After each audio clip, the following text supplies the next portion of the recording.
Welcome to Vintage Gaming Memories. Shall we play a game? Only at Radio Shack, a Tandy company. Hello everyone and welcome to the channel. I really appreciate your time to check this video out, so let's see what I have to show you today. Now these two packages are from two different sellers, but the item inside each of these boxes serves the same purpose. They're just different models. So let's check this out.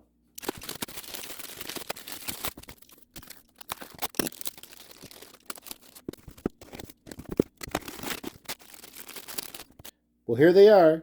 These are vintage Radio Shack tone dialers. This one is the Radio Shack model 43-138 mini tone dialer. This is from 1983.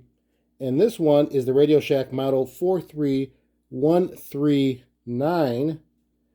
And this one is the pocket tone dialer. And this was from 1988. I have to say, I love seeing the boxes for both of these.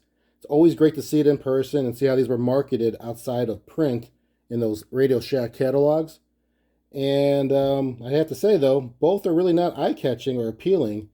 I mean, they look like, I don't know, they don't look like anything I'd have fun playing with. But with that said, do you really know what these are for?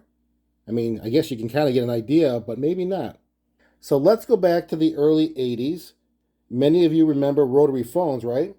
You know, the ones where you had to burn some calories with your finger by moving that rotary dial for each number you wanted to dial. And then as the dial spins back, you hear that pulse or clicking sound that registers the number you dialed. Well, those rotary phones stopped being produced in the mid to late 1980s. And today, since POTS lines, or POTS stands for Plain Old Telephone Service, they have been replaced with digital systems. And those rotary phones won't work to dial out, but you can definitely answer and talk on them.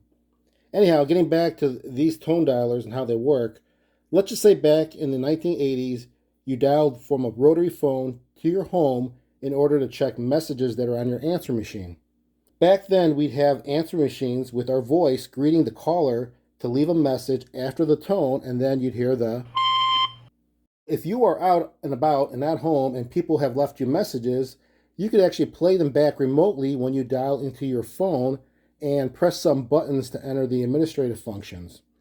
But the numbers you need to press for the machine to register the right code or option would need to be a tone signal from a touch-tone phone and not a pulse signal from a rotary phone. Enter the tone dialer.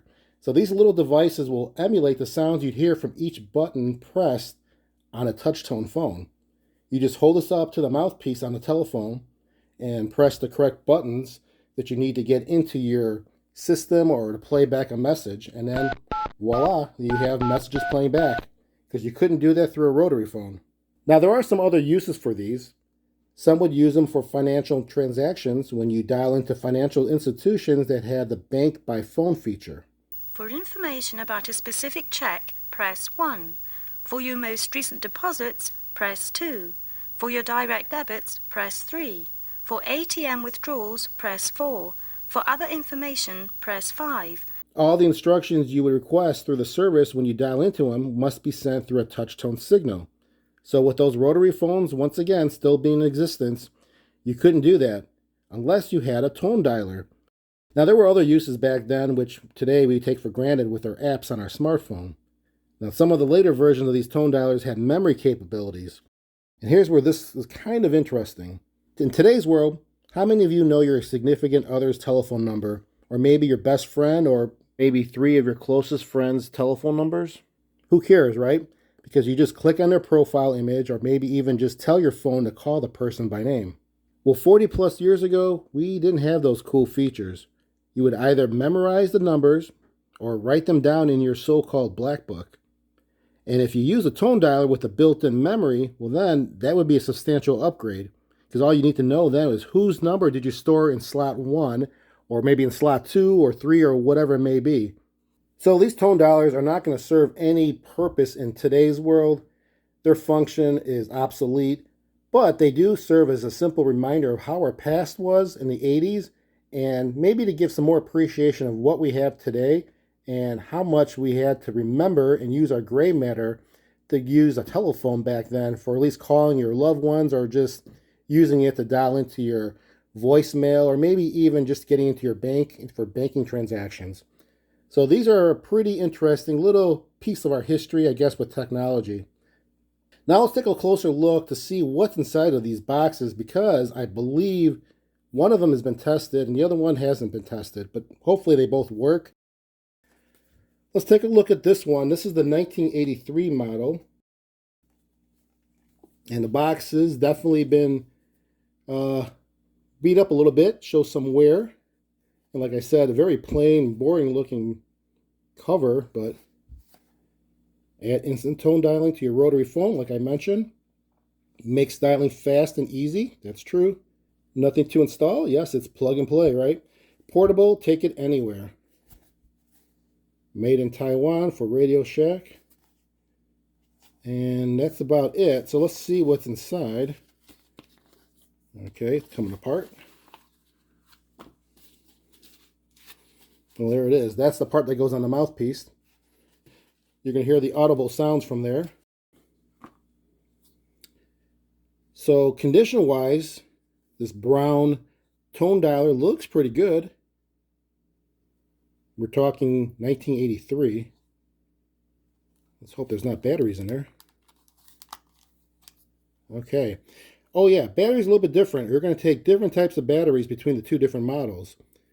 This one takes 4 button cell batteries. It looks like LR44 batteries, which I'm sure I have those. Yeah, there we go. Takes 4 of those.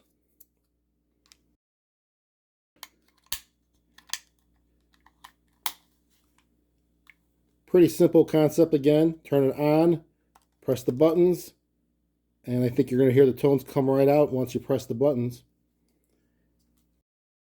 Let's check out the version that came out 5 years after this one and what changes they did or enhancements. Let's check out the box first. Definitely nicer print. Quality of the box is a lot nicer than this plain old cardboard. And it does look a little bit more appealing. It does pop, you know, shines. This one takes 3 AAA batteries. So there's a difference right there. Same concept. This has a low battery indicator.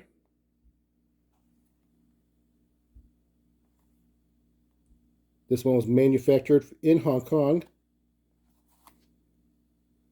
All right, let's check this one out and see how this looks. So we do have instructions, an owner's manual, which is nice. Some operation tips. Specs on it.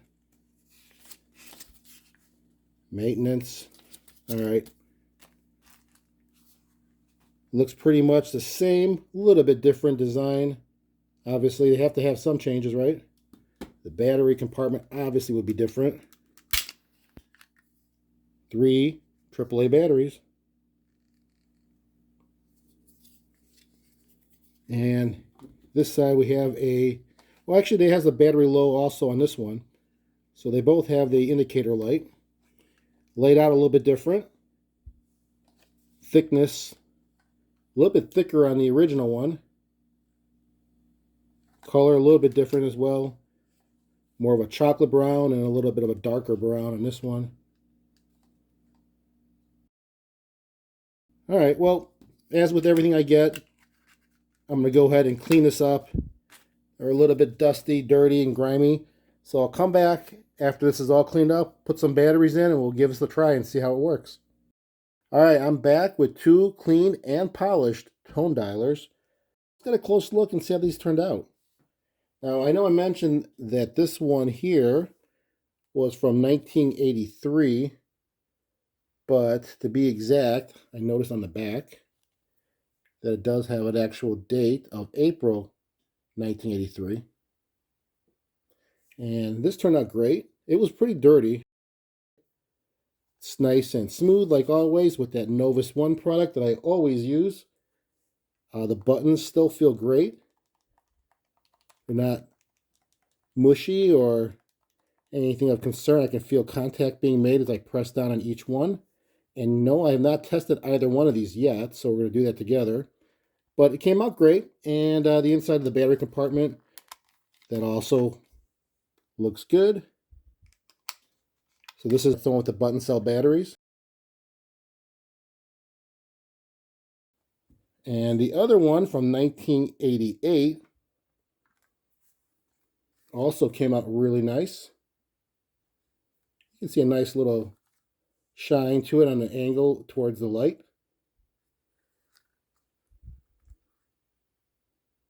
This was definitely a lot more dirtier than that one was.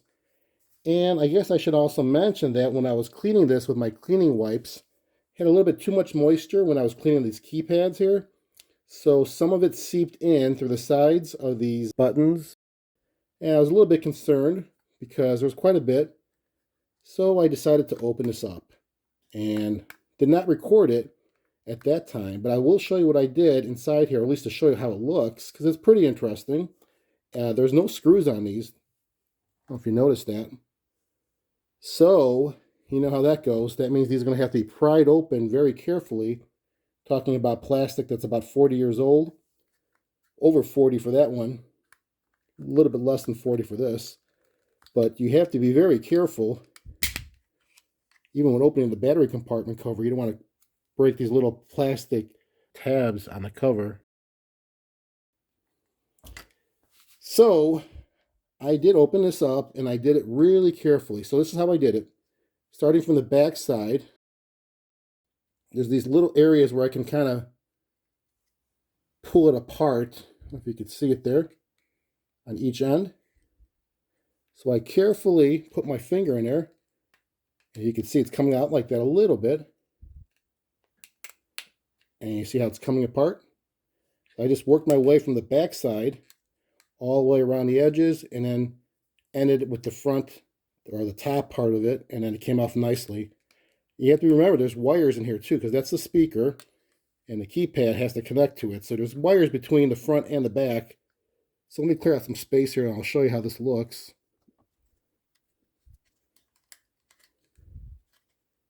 So I'm working my way all around.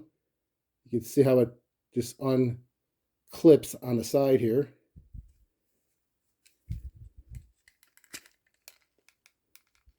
It's a lot harder now that it's clean. It's like it's a lot more slipperier, or yeah, you can see I can barely get a grip now. All right, carefully. All right, there we go.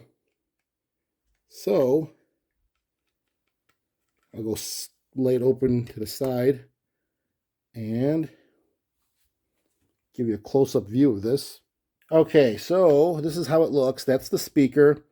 Wires are pretty delicate. They're very stiff, so you really don't want to move them around too much, or else they're going to break off and then just have to solder it back on. But you can see the circuit board, and there are 6 screws holding that circuit board to the front plastic cover. 1, 2, 3, 4, 5, 6. There's a chip on there. So what I did was I took everything off. Here's the slider for the power.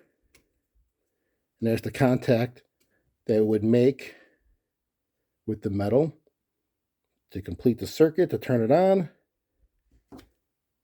There you go. So that I took off. I did clean all the contacts, and I did unscrew the circuit board, which I'll do right now to show you what's on the other side.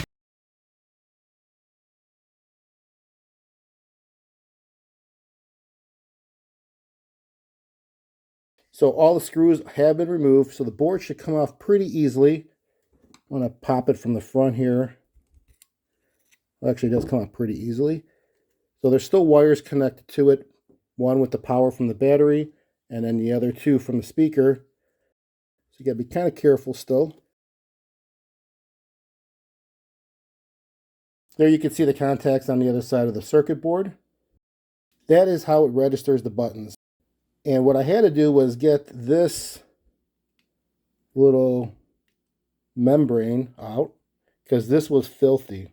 It's nice and clean now.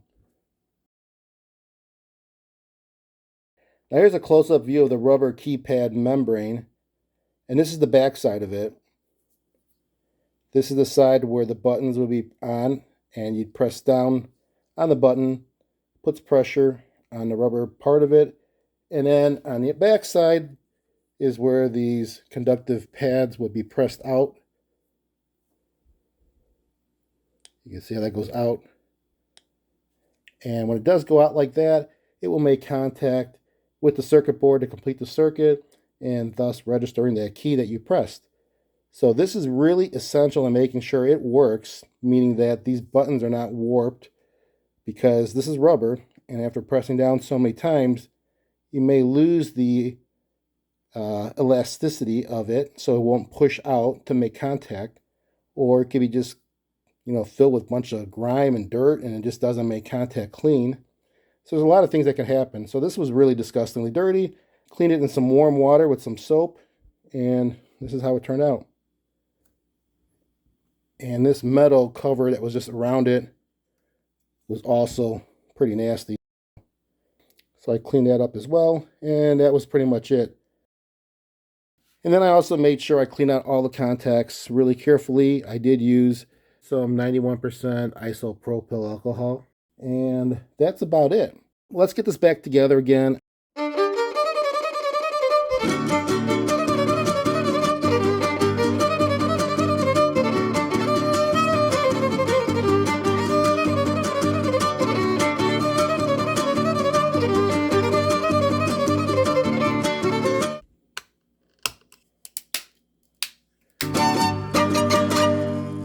Everything's snapped nice and tight.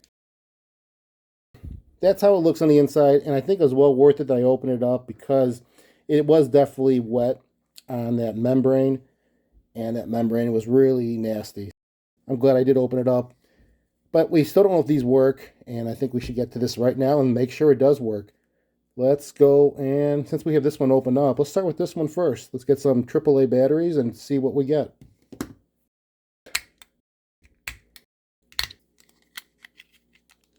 What do we do with this now? Well, we just turn it on, and I believe we can just start pressing buttons to see if it actually emulates the tones that you would hear on a telephone. So there's the side switch. Awesome, we have a light. Now that does say it's the power and low battery light. I'm guessing, I'm not sure what it looks like when it's low battery. Maybe the light goes out, but anyways, it's on, and let's press a button and see what we get. That sounds great. Let me get this closer to the mic so you can hear it. Let me turn it over on the other side. I'll just press it from the back side. That was 1, 2.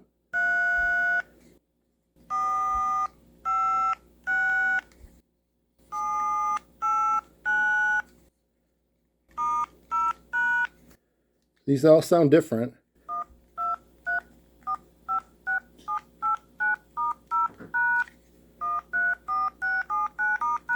This kind of reminds me of when I was younger, that we had these little, I guess you could call musical songs you could play on your telephone, on a touch-tone telephone. Remember this one?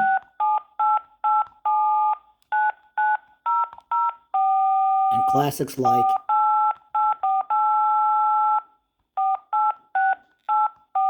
And who could forget?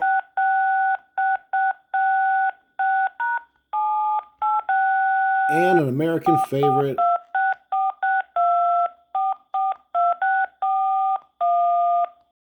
You wouldn't want to start playing songs on the telephone unless you actually were talking to someone, because if you were to pick it up with the dial tone and start playing it, you're going to be calling probably long distance for all you know. Maybe have, your friend on the other end or your relative, and just tell them to put the phone a little bit away from their ear and then let them hear the song, like this one.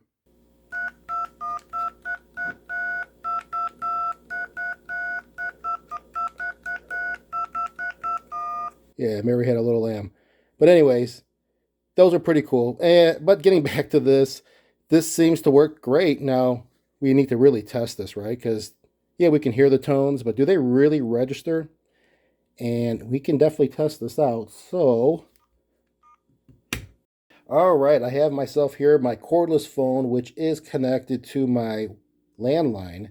And it really is a true landline. It's not a VoIP connection like through my internet provider. It really is a separate service that I'm paying through my phone company.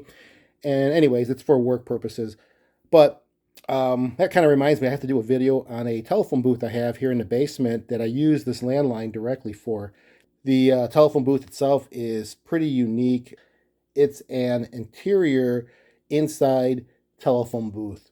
So it's made out of wood, so it could never withstand the elements outside. And it was inside of a hotel that was pretty famous, and I don't think it was a landmark, but it definitely was a very famous hotel. A lot of history in it.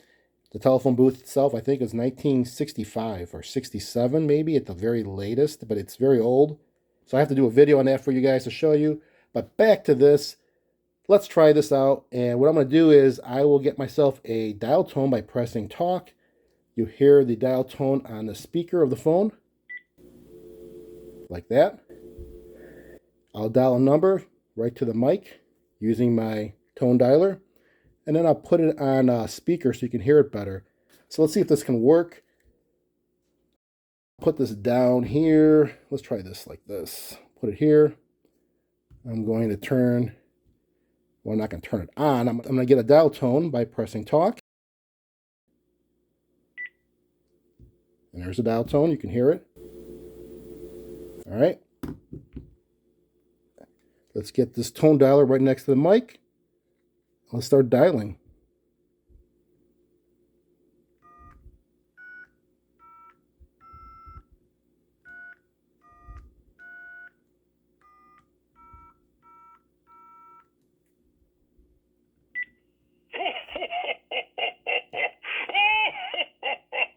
Merry Christmas!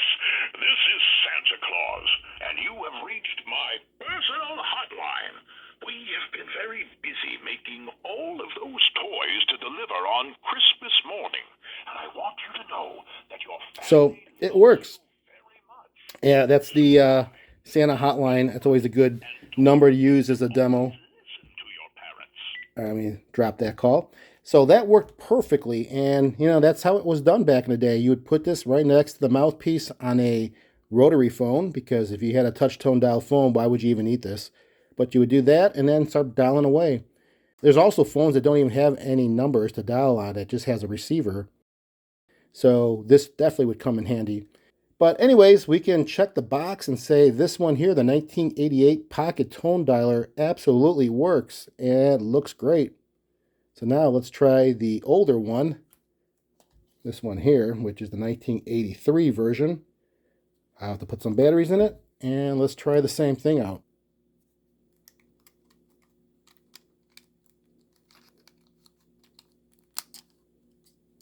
All right, and let's turn this one on. And let's see, it's definitely off, okay. We got a red light just like the other one, so that's great. Let's press a button. Let's hear something. Let's hope we hear something.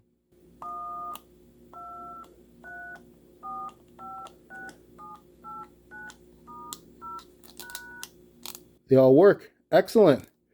Well, we know what we have to do now. We got to try it out. Let's see if it actually registers on the phone again. And I guess we'll do the same number. I can't think of any other number unless you want to. No, I'm not calling my house. Let's try this out. All right.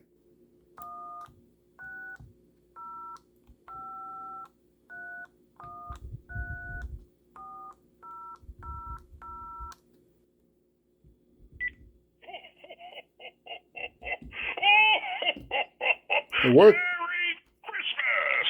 This is Santa Claus, and you have reached So, my personal hotline. I'm going to drop that call. Both of these work like a charm. I mean, these would not be used in today's world, of course. I guess you could, but why would you? Pretty cool looking piece of technology, and interesting to have one of these. Look kind of important if you walk around with one of these and go to a phone and start pushing some buttons. Almost looks like a garage door opener, actually. But yeah, these are a cool little piece of history. Both of them being Radio Shack is even cooler. I think there is the other versions I might be getting, as I mentioned earlier, the ones that have memory capabilities where you can actually store some numbers, and that way you just press one button and it starts dialing automatically. But maybe not. This is probably good enough for me for my collection. So we have here the mini tone dialer from Radio Shack and the pocket tone dialer also from Radio Shack. Comment down below and let me know what you guys think. Have you ever seen this before, or maybe you own one, or maybe you've heard about it? I hope you enjoyed this video, and thank you for watching. And until next time, remember, keep your gaming passion from the past alive by living it today. Take care, everyone. Merry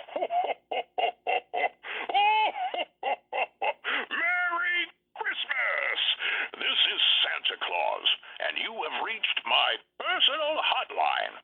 We have been very busy making all of those toys to deliver on Christmas morning, and I want you to know that your family loves you very much, and so do I. So be good, and don't forget to always listen to your parents.